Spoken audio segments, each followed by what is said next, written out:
Hello YouTube, and welcome again to my channel. This time I thought I would discuss what it's like for the elders to prepare for the visit of the Circuit Overseer. Now in Romans chapter 1 verse 12, Paul talks about sharing an interchange of encouragement with the friends. So naturally you would assume that when the Circuit Overseers visit, this is their primary concern. Well, there's actually a checklist of things that the Circuit Overseers need to review that is presented to the elders several weeks before the visit, so that the elders have time to get ready for it. What I am going to do is I am going to read you what is on that checklist. It's actually a form from the society. So I'm going to read it starting from the top, and you can tell me, or you can decide for yourself rather, if you think this involves an interchange of encouragement. Item number 1, congregations publisher record cards. Number 2, congregation meeting attendance record cards. Number 3, territory assignment record forms. Number 4, all congregation accounts records covering the period since the last visit, which would include but not be limited to the checkbook, any duplicate copies of receipt forms currently being held by the secretary, and the records for any additional accounts being kept by the congregation. What are we on? Number 5, all Kingdom Hall operating committee accounts records, including the checkbook. These are needed only if the Kingdom Hall is used by 2 or more congregations and your congregation is title holding congregation. Number 6, monthly movement of literature forms. These are needed only if your congregation is a language coordinated congregation. Number 7, report on Circuit Overseer's visit with congregation from the last visit. Number 8, local design construction volunteer applications. Number 9, list of publishers arranged by field service group. Number 10, names of brothers recommended for appointment or deletion. Circuit Overseer will obtain personal and spiritual information from each one's congregation publisher record card, and any pertinent history can be shared with him on the Tuesday by the coordinator of the body of elders or another selected elder. And it cites the KS10, which is the Shepherd of the Flock book, chapter 3, paragraph 6 through 10. Number 11, list of suggested items to include on agenda for meeting with elders. Number 12, name and contact information for the Circuit Overseer's host if he has requested accommodations for the week of the visit. Number 13, a variety of territories such as house-to-house, business, and telephone that can be used during the week of the visit. If a list of public witnessing locations, times, and approved participants is maintained, this should also be provided. Number 14, list of those who are scheduled to work in the field ministry with the Circuit Overseer and his wife, if married, for periods requested by the Circuit Overseer. Number 14, list of those scheduled to receive a shepherding visit by the Circuit Overseer. If an elder or qualified ministerial servant is available, he may accompany the Circuit Overseer on these visits. Number 15, list of names and contact information of publishers who will host lunch for the Circuit Overseer and his wife for the days requested by the Circuit Overseer. Number 16 is the contact information for the coordinator of the body of elders, and the secretary is shown on JW.org up to date. Number 17, have you verified that no ministerial servants are serving as JW.org domain administrators, and that no ministerial servants have the view forms restricted role or any view letters role? Number 18, has access to the congregation's JW.org domain been removed for any who no longer qualify, including those who have moved out of the congregation? Number 19, is the congregation's financial support of Kingdom Hall and Assembly Hall construction worldwide being reviewed annually, and is the amount of resolved reasonable and in accord with local circumstances? Number 19, has the branch office been notified of any changes in the Kingdom Hall address or meeting time since the start of the calendar year? Number 20, has the branch office been notified of all regular pioneer deletions, name changes, and congregation assignment changes? Number 21, has the branch office been notified of any disfellowshippings or disassociations that have occurred since the last visit? Number 22, has the branch office been notified of all disfellowshipped or disassociated individuals who are now reinstated or deceased? Number 23, are any publishers under judicial restrictions, and if so, is their spiritual progress being monitored closely? Number 24, have letters of introduction been sent for all publishers who have moved out of the congregation?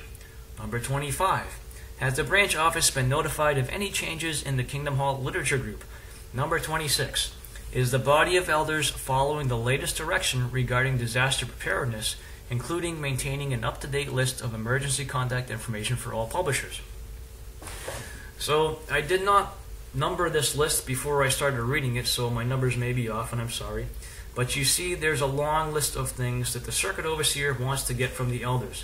And you see the first several of these have nothing to do with encouraging anybody. The number one item on that list is the congregation's publisher record cards. The circuit overseer's primary concern when he visits any congregation is to make sure that their hours of preaching and that their placements are up. His number two concern is the congregation meeting attendance. He wants to make sure that people are attending all the meetings, and this is primarily what he's there to check up on. Included in this are things such as the accounts. Is the money going to the branch? If people have been disfellowshipped, has the branch been notified? If they're on restrictions, are they being watched? And that type of thing. So I don't know about you, but it seems to me that the whole aspect of interchanging spiritual encouragement here doesn't seem to be the driving force behind these visits. And I prepared for these visits both as a secretary and as a coordinator of the body of elders. And there are a lot of records that you have to get together, as you can tell by the list that I have just read. On top of these things, you have to have a list of people that the circuit overseer and their wife will be working with in field service during the week. You have to have a list of people that they'll be shepherding, which that's the one thing where they're actually really interchanging encouragement as far as they're able to tell. You have a list of people providing meals. Depending on your congregation, you may have the circuit overseer staying with a family, or they may stay in an apartment at a local Kingdom Hall. So there's all kinds of things to take care of, and you are sent this big long checklist, and oftentimes the circuit overseer will include an introductory letter for the week's activities that is to be read to the congregation. And that letter always includes admonition for people to auxiliary pioneer so they can be out in field service with the circuit overseer and his wife. And indeed, the circuit overseer has a meeting with the pioneers and the auxiliary pioneers to basically encourage them to focus their efforts more so on the ministry. So as you can see, the driving force of the circuit overseer's visit is to get people active in the ministry and to get them attending meetings, and to make sure that the financial affairs are in order and that the society is getting their donations, and also to make sure that disciplinary matters are in order and that if people have been disciplined, they're being handled as the society speaks. So how does an interchange of encouragement fit into all that? Well, that's a good question. I'll leave that to you to answer that for yourself, but that is what it's like to prepare for a circuit overseer's visit when you are an elder. It's a period that is stressful because the circuit overseer oftentimes will take you to task if the congregation is not performing well. If their hours have slipped, he will let you know about it. He will tell you that you're not performing your duties, that you've got to shepherd more, that you've got to be more encouraging to the friends, and so on and so forth. And no matter what, and even when your congregation is doing really good, the circuit overseer is instructed by the branch to have something which he can tell you to work on more so before he leaves that visit. So no matter how good you're doing, there is always room for improvement.